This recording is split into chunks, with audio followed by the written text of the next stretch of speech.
വീട്ടിൽ ഐശ്വര്യം ഉണ്ടാകണമെന്ന് നമ്മളെല്ലാവരും ആഗ്രഹിക്കുന്നുണ്ട്, ശരിയല്ലേ? ഇതിനായിട്ട് നമ്മുടെ ചിന്തകളിൽ പോലുമുള്ള ദാരിദ്ര്യം ഇല്ലായ്മ ചെയ്യണം. ഭക്ഷണം, വസ്ത്രം, ആരോഗ്യം, ഇങ്ങനെ ഒരു കാര്യത്തിലും ദാരിദ്ര്യം ഉണ്ടാകാനേ പാടില്ല. ഇതിനായിട്ട് എന്താണ്, ഇങ്ങനെ ഒരു ലക്ഷ്മി കടാക്ഷം ഉണ്ടാകാനായിട്ട് എന്താണ് പ്രധാനമായിട്ട് ശ്രദ്ധിക്കേണ്ടത്? ഒരേ ഒരു കാര്യം ശ്രദ്ധിച്ചാൽ മതി. നമ്മുടെ അടുക്കള ഒരു അക്ഷയപാത്രം പോലെ ആയിരിക്കണം. ഇതിനെന്താണ് വേണ്ടത്? ഇങ്ങനെ ഒരു അക്ഷയപാത്രം പോലെ ആകാനായിട്ട് എന്താണ് നമ്മൾ ചെയ്യേണ്ടത്? അത് പറയുന്നതിന് മുമ്പായിട്ട് ഈ അക്ഷയപാത്രം എന്താണെന്ന് അറിയണ്ടേ? അതിനു വേണ്ടിയിട്ട് മഹാഭാരതത്തിലെ ഒരു സന്ദർഭം പറഞ്ഞുകൊണ്ട് നമുക്ക് അക്ഷയപാത്രത്തെ അറിയാം. അതിനുശേഷം നമുക്ക് അടുക്കള കാര്യത്തിലേക്ക് മടങ്ങി വരാം. വീഡിയോ പൂർണ്ണമായിട്ടും കാണണം കേട്ടോ നിങ്ങൾ.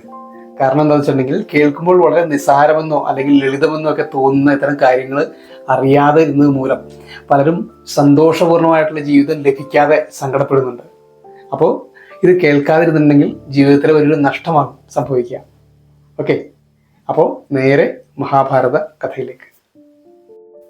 പാണ്ഡവർ തങ്ങളുടെ വനവാസത്തിലെ 12ാം വർഷം ദാനധർമ്മങ്ങൾ ചെയ്തും പുണ്യകർമ്മങ്ങൾ അനുഷ്ഠിച്ചും കഴിഞ്ഞത് കാമ്യക വനത്തിലായിരുന്നു.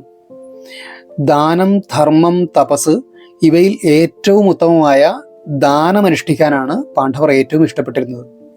ഇവിടെ നമുക്കൊരു സംശയം ഉണ്ടായേക്കാം. തീർത്തും താപസന്മാരുടെ ജീവിതം നയിച്ചിരുന്ന പാണ്ഡവർക്ക് എങ്ങനെ നിത്യവും ദാനകർമ്മങ്ങൾ നടത്താൻ കഴിഞ്ഞു എന്ന്. സൂര്യദേവൻ അനുഗ്രഹിച്ചു നൽകിയ അക്ഷയപാത്രത്തിന്റെ സഹായത്താലാണ് പാണ്ഡവർ അക്കാര്യം സാധിച്ചിരുന്നത്. ഈ അക്ഷയപാത്രത്തിന് ഒരു പ്രത്യേകത ഉണ്ടായിരുന്നു കേട്ടോ. ദ്രൗപദി ആഗ്രഹിക്കുന്ന അത്രയും ആളുകൾക്ക് അന്നമൂട്ടാനുള്ള ആഹാരം അക്ഷയപാത്രം നൽകുമായിരുന്നു. അതിഥികളായെത്തുന്ന മുനിമാർക്കും ബ്രാഹ്മണർക്കും മറ്റെല്ലാ പേർക്കും മതിയാവോളം ഭക്ഷണം നൽകിയതിനു ശേഷം ഒടുവിൽ മാത്രമാണ് ദ്രൗപദി ആഹാരം കഴിച്ചിരുന്നുള്ളൂ. ഇതിന് കാരണമുണ്ട്. ദ്രൗപദി ഭക്ഷണം കഴിച്ചു കഴിഞ്ഞാൽ പിന്നെ അടുത്ത ദിവസം മാത്രമേ അക്ഷയപാത്രത്തിൽ നിന്നുള്ള വക കിട്ടുമായിരുന്നുള്ളൂ.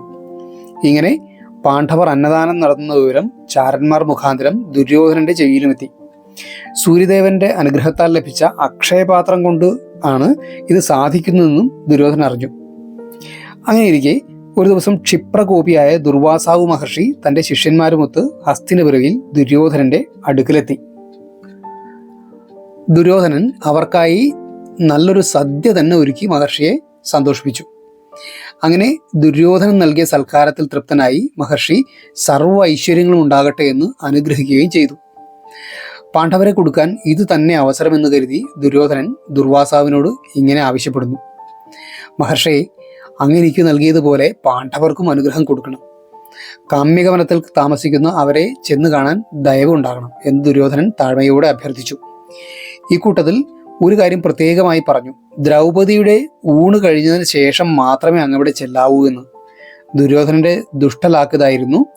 ദ്രൗപദിയുടെ ഭക്ഷണം കഴിഞ്ഞാണ് ദുർവാസാവും കൂട്ടരും ചെല്ലുന്നതെങ്കിൽ അവരെ സൽക്കരിക്കാൻ പാണ്ഡവർക്ക് കഴിയില്ലല്ലോ. ഭക്ഷണം കിട്ടാഞ്ഞ് കോപം വന്നിട്ട് മഹർഷി അവരെ കഠിനമായി ശപിക്കുകയും ചെയ്യും. പക്ഷേ സംഭവിച്ചത് മറിച്ചായിരുന്നു. ദുര്യോധനന്റെ അപേക്ഷ അനുസരിച്ച് പാണ്ഡവരുടെ അടുക്കൽ ചെന്ന ദുർവാസാവിനെയും കൂട്ടരെയും യഥാവിധി സ്വീകരിച്ച ധർമ്മപുത്രരും അനുജന്മാരും അവരോട് ഭക്ഷണത്തിന് മുൻപായി പുഴയിൽ പോയി കുളിച്ചു വരുവാൻ ആവശ്യപ്പെട്ടു. ഈ സമയം ഭക്ഷണം ഒരുക്കാൻ യാതൊരു വഴിയും കാണാഞ്ഞ് ദ്രൗപദി കൃഷ്ണനെ വിളിച്ച് കരഞ്ഞു പ്രാർത്ഥിച്ചു.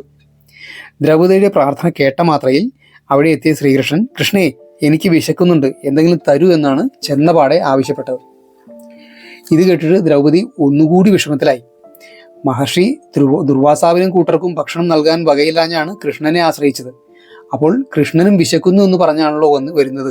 ശങ്കിച്ചു നിന്ന ദ്രൗപദിയോട് കൃഷ്ണൻ ഉച്ചത്തിൽ പറഞ്ഞു: ദ്രൗപദി, വേഗം പോയി അക്ഷയപാത്രം എടുത്തു കൊണ്ടുവരൂ, അതിൽ എന്തെങ്കിലും കാണാതിരിക്കില്ല. അങ്ങനെ ദ്രൗപദി കൊണ്ടുവന്ന അക്ഷയപാത്രത്തിന്റെ അരികിൽ പറ്റിയിരുന്ന ശക്കലം ചീരക്കറിയുടെ അംശം ശ്രീകൃഷ്ണൻ താല്പര്യപൂർവ്വം എടുത്ത് ഭക്ഷിച്ചുകൊണ്ട് പറഞ്ഞു: ഞാൻ ഈ കഴിച്ച ചീരക്കറി കൊണ്ട് സർവ്വ ജീവജാലങ്ങൾക്കും നിറഞ്ഞ സംതൃപ്തി ഉണ്ടാകട്ടെ എന്ന്. ഇതേസമയം പുഴയിൽ കുളിച്ചുകൊണ്ടിരുന്ന ദുർവാസാവിനും ശിഷ്യന്മാർക്കും നല്ലൊരു സദ്യ വയറു നിറയെ കഴിച്ച പ്രതീതി അനുഭവപ്പെട്ടു. ദുർവാസാവിന് ആകെ പരിഭ്രമമായി. നമ്മൾ ചെന്ന് ഉണ്ടില്ലെങ്കിൽ പാണ്ഡവർ എന്ത് വിചാരിക്കും? പ്രയാസപ്പെട്ട് എല്ലാം ഒരുക്കി വെച്ചിട്ട് നാം കഴിക്കാതിരുന്നാൽ അവർ നമ്മെ കോപം കൊണ്ട് ചുട്ടുകളയും. അവരറിയാതെ സ്ഥലം വിടുന്നതാണ് നല്ലത്. അങ്ങനെ മുനിമാർ അവിടെ നിന്ന് രക്ഷപ്പെട്ടു ഓടി എന്ന് തന്നെ പറയാം. ഇത്രയും പറഞ്ഞതിലെ കാര്യം എന്താണെന്നാൽ, നമ്മുടെ കുടുംബത്തിന് ഹിതമായ ആഹാരം സമൃദ്ധമായി ഉണ്ടാക്കുന്ന ഇടമായിരിക്കണം ഓരോ വീട്ടിലെയും അടുക്കള. ഈ കാലഘട്ടത്തിൽ പ്രത്യേകിച്ചും ഇത് പറയാൻ കാരണമുണ്ട്. ഓൺലൈൻ ഫുഡ് ഡെലിവറി ആപ്പുകളൊക്കെ വന്നതോടെ എത്ര വീടുകളിൽ അടുക്കളയിൽ പാചകം നടക്കുന്നുണ്ട് എന്ന് ഒന്ന് കണ്ടറിയേണ്ട കാര്യം തന്നെയാണ്. നിങ്ങളുടെ വീട്ടിൽ എങ്ങനെയാണെന്ന് ഒന്ന് കമൻറ്റ് ചെയ്തോളൂ കേട്ടോ. ഇനി ഐശ്വര്യമുള്ളൊരു വീടിന് ആരോഗ്യമുള്ള അടുക്കള എങ്ങനെ ആയിരിക്കണം എന്ന് കൂടി പറയാം. ഭാരതീയ വാസ്തുശാസ്ത്രം അനുസരിച്ച് അടുക്കളയ്ക്ക് ഉത്തമമായ സ്ഥാനം പറയുന്നത് തെക്ക് കിഴക്ക് മൂലയാണ്. അതിൽ അഗ്നിയുടെ സ്ഥാനം കിഴക്ക് നിന്നായിരിക്കുകയും വേണം, അത് പ്രത്യേകം പറയുന്നുണ്ട്. പ്രഭാത സൂര്യൻ്റെ ഊർജത്തിൻ്റെ ആനുകൂല്യം ലഭിക്കാനായിട്ട് കിഴക്ക് ഭാഗത്ത് ജനലുകളും നിർബന്ധമാണ്. വീടിൻ്റെ പ്ലാൻ തയ്യാറാക്കുന്ന അവസരത്തിൽ തെക്ക് കിഴക്ക് ഭാഗത്ത് അടുക്കള വയ്ക്കാൻ ഒരു നിവൃത്തിയും ഇല്ല എങ്കിൽ അടുത്ത ഓപ്ഷനായിട്ട് വടക്ക് കിഴക്ക് ഭാഗം തിരഞ്ഞെടുക്കാം. ഇത് രണ്ടുമല്ലാതെ മറ്റൊരു സ്ഥാനവും അടുക്കളക്കായി കാണാതിരിക്കുന്നതാണ് നല്ലതെന്നാണ് വാസ്തുശാസ്ത്രം പറയുന്നത്. വീട്ടിൽ ഐശ്വര്യലക്ഷ്മി വാസം ഉണ്ടാകാനായിട്ട് അടുക്കള വൃത്തിയായും ശുദ്ധിയായും സൂക്ഷിക്കുക എന്നതും വളരെ പ്രധാനപ്പെട്ട ഒരു കാര്യമാണ്. നിങ്ങളുടെ വീട്ടിലെ അടുക്കളയുടെ സ്ഥാനം അതൊന്ന് കമൻറ്റ് ചെയ്തോട്ട് മറക്കാതെ. അങ്ങനെ ഈ 3 പ്രധാന കാര്യങ്ങളാണ് അടിസ്ഥാനപരമായിട്ട് പറഞ്ഞു തരാനായിട്ട് ഉള്ളത് അടുക്കളയെ പറ്റിയിട്ട്.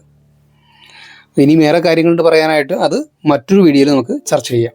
ഓക്കെ, അപ്പോൾ ഇന്നത്തെ വീഡിയോ നമുക്കിവിടെ അവസാനിപ്പിക്കാം. ചാനലിനെ കുറിച്ച് നിങ്ങൾക്കുള്ള അഭിപ്രായങ്ങളൊക്കെ കമൻറ്റിലൂടെ പങ്കുവയ്ക്കാം. വരുന്ന വീഡിയോയിലൂടെ നമുക്ക് കണ്ടുകൊണ്ടേയിരിക്കാം, മഹാഭാരത കഥകൾ കേട്ടുകൊണ്ടേയിരിക്കാം. നമസ്കാരം.